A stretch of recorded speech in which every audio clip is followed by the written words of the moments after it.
Good day, everybody. Jason with Learn to Survive. Hope you guys are doing well, and I hope you're taking care of yourself and staying safe. Today, I'm here to talk to you about the Buck 119 fixed blade knife. So, what do you get when you buy a Buck knife of this type? You get a top cut, top grain leather sheath with your normal features, your belt loop, and your retention strap. The retention strap's rather uniquely designed, and the belt loop is high, so it rides very high on your waist. So if you don't like this type of carry on a knife, you're going to have some modifications to do.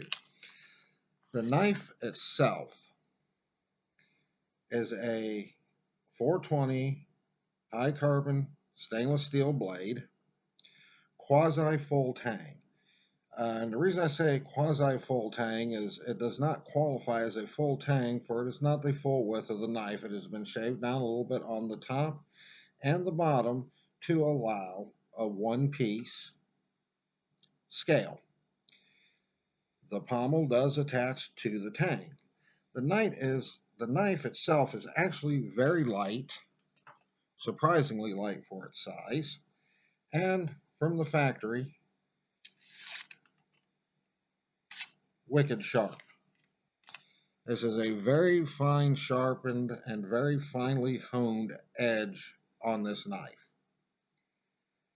Now, some of you may be thinking, Jason, you're a survival channel. Why are you showing a hunting knife? I happen to think the Buck 119 makes an excellent survival knife.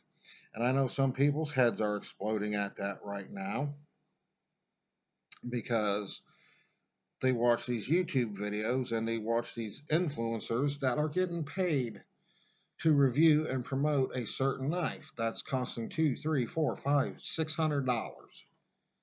And these guys aren't living any survival lifestyle. They're not going out and using the equipment in a scenario that would really put it through its paces or living off grid.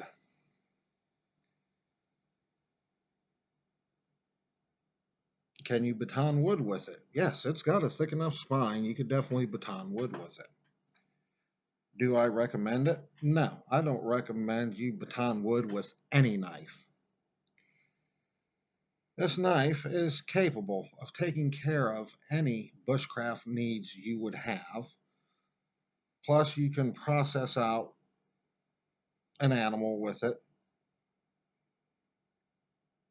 And if you don't think that this is a survival knife or could be a good survival knife, Hoyt Buck, during World War II, when the Department of Defense put out a call for knives,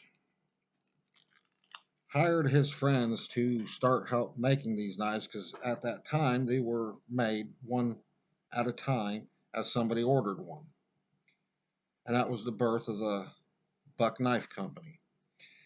During Vietnam, your average soldier was not issued a knife, they were issued a bayonet. Many soldiers wrote home asking for their buck knives to be sent or for their parents or brother, sister, aunt, uncle, whatever, buy them and send them a fixed blade knife. My neighbor across the street was drafted during the Vietnam War. And when he was talking to a returning soldier, that soldier advised him to, if he didn't have one, buy a fixed blade knife and take it with him, as he wouldn't be issued one and he would definitely need a knife. So back in the 60s, you could walk into any hardware store or any uh, Montgomery Wards or anything else that had a showroom that you could buy from the showroom and not just catalogs and pick up one of these knives. I think right there kind of proves them as a survival knife.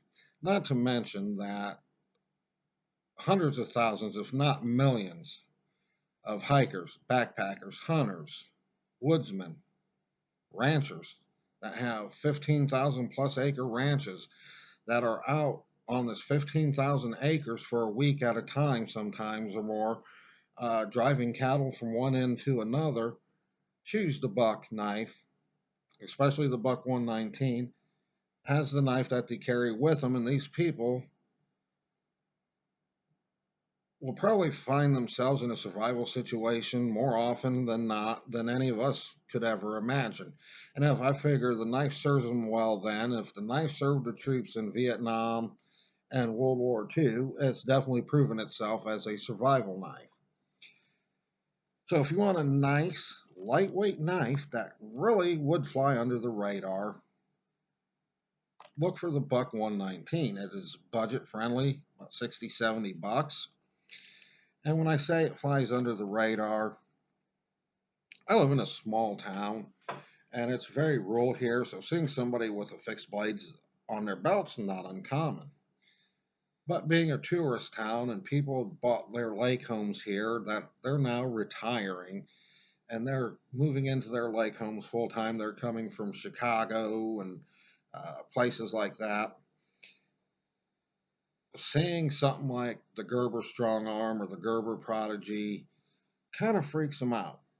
But to see this buck knife on somebody's belt, they're comfortable with it because they've seen their father, they've seen their grandfather carry this knife, whether it be hunting or in the woods or to work or on the farm.